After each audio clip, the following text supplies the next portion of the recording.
Kevin with Property Forensics. Today we're going to be talking about your water pressure and how to determine if you have high or low water pressure inside your house.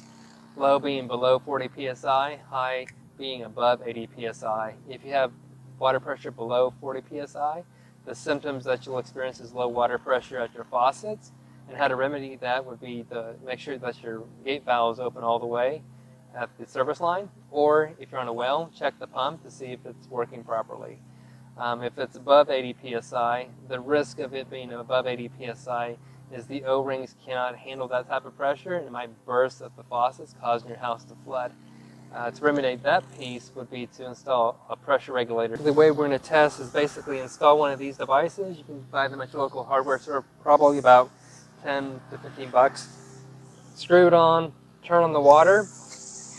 Again, you want to make sure that the faucet that you're testing is the closest one to your meter to get accurate readings. As you can see by looking at it, it's roughly about 70 psi, so you're within the range. The reason why it's leaking is because the anti-siphon device is working as well. So with that, there's no issues with this house. The purpose of the anti-siphon device is to prevent contamination of your water supply inside the house. For example, if I did not have this on the faucet and I filled up the bird bath with water with the hose submerged and then turned off the water, it would create like a suction and suck the water from the bird bath into the house. The anti-siphon device prevents that from happening. How you can tell that you have this on is with the sprayer, we have it off. We turn on the water, and as you can see, it's leaking above the hose and below the faucet, which indicates that it is working. This is what you want it to do to prevent any contamination from the hose into the water supply.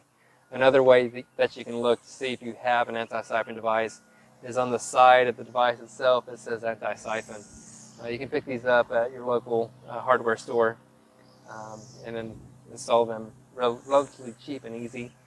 It's required by the building code to have anti-siphon device on every outdoor faucet. So with that, I thank you for your time, and visit on our website at propertyforensics.com.